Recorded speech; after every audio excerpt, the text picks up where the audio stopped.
Samantala, binabantayan na ng Pag-asa ang posibleng pagpasok sa Philippine Area of Responsibilities o PAR ng isang Low Pressure Area o LPA. Alamin ang detalye ng report kay Criza Lopez.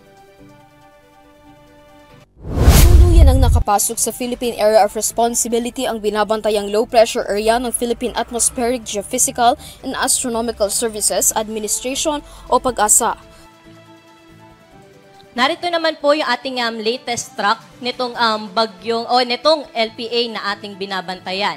May kita po natin within 24 hours o hanggang mamayang gabi ay posibleng LPA pa rin po ito. At bukas na umaga o within 24 hours, tsaka po natin nakikita na ito ay mag-i-intensify o lalakas bilang isang tropical depression. Ayon sa Pag-asa, nakapasok sa PAR ang LPA kaninang alas 5 ng umaga.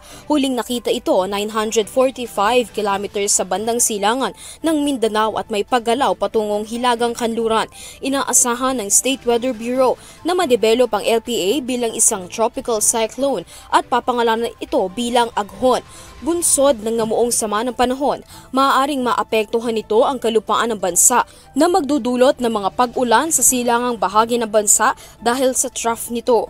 Base sa abiso ng Pag-asa, maaaring maapektuhan ang silangang bahagi ng Visayas at timog ng Luzon.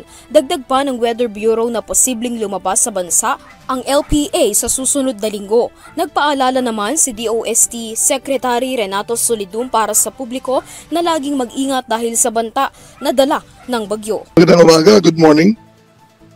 Sa atin po mga media partners, maraming salamat sa pagdalo dito sa press conference ng Pag-asa sa posibleng bagyong Aghon.